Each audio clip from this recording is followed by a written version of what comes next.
안녕하세요. 부천지우 두건율입니다. 오늘은 호리병 스타일의 차오들 한번 리뷰해 볼까 합니다.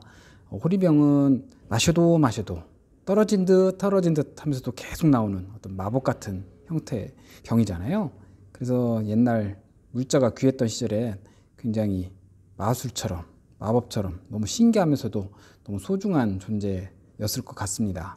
그런 호리병 스타일로 만든 차오들을 대개 호로호 이름을 붙였는데, 이렇게 굴곡이 대개 져 있는 형태의 차오를 호로호라고 하죠. 근데 이렇게 형태가 굴곡이 져 있으면 여러 가지 장점이 있습니다. 일단 동그란 형태에 비해서 이렇게 굴곡이 져 있으면 차탕이 자사와 만나는 면이 늘어나게 됩니다.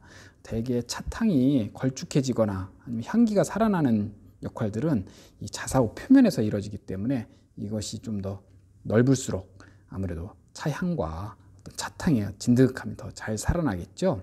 그리고 이 차오들은 보면 이렇게 올라오다가 좀 줄어들면서 다시 이렇게 넓어지는 형태로 차오가 만들어집니다. 그러면 이 차 안에서 뜨거운 물이 대류를 할 때 한번 쭉 와서 여기서 압박감, 단면이 줄어드니까 압력감을 느끼잖아요. 압력이 세지니까 아무래도 좀 열이 올라가게 되죠. 그래서 다시 한번 재추진 2단 로켓이 발사돼서 여기서 다시 올라가게 되거든요. 그래서 대류에 어떤 미묘한 변화가 생기면서 차 맛에도 변화가 생깁니다. 그래서 다양한 좀 재밌는 맛을 느낄 수 있는 그런 차오지요. 밑부분의 원과 이 윗부분의 원이 어느 정도의 밸런스를 맞추고 있느냐, 그래서 여기를 얼마나 굴곡을 줄 것이냐는 작가들의 손맛에 좌우됩니다. 그래서 이렇게 탕선무 선생님이 만든 호로 같은 경우는 위가 상대적으로 좁잖아요. 그래서 이 정도 각도를 줬습니다.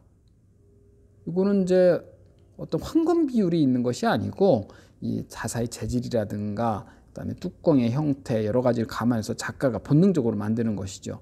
그래서 이런 형태의 차오가 만들어지고요.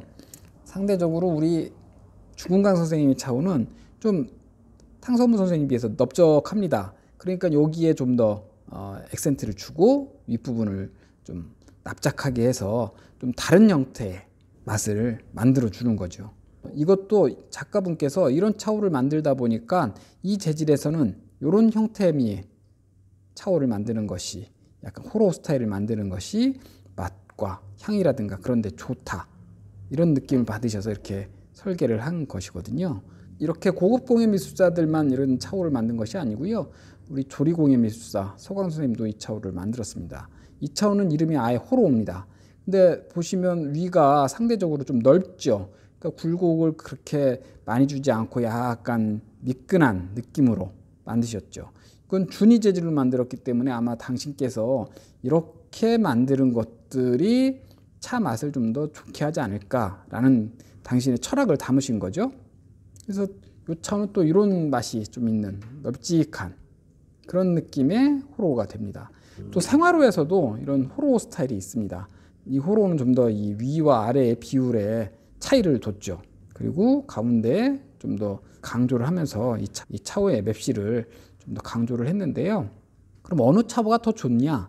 그거는 알 수가 없습니다. 차의 종류가 달라지기 때문에 이 차오의 형태가 어떤 차에 더 적합하다라고는 할 수는 없습니다. 근데 대개 황금 비율이라는 것들이 시각적으로 들어오는 것들이 기능적으로도 좀 우수한 경우로 이어지는 경우가 많습니다. 자서의 세계에서는. 그래서 좀 예뻐 보이는 차오를 고르시면 대개 차 맛도 안정적이고 좀 편안하게 나오는 것 같습니다. 차 맛이 약간의 변형이 가해지는데 그런 것들을 즐기실 수 있는 그런 차오입니다. 그래서 이런 호로 스타일을 한번 시도해 보시면 다양한 스펙트럼의 맛을 즐기실 수 있지 않을까 싶어서 이렇게 오늘 리뷰해 봤습니다. 고맙습니다.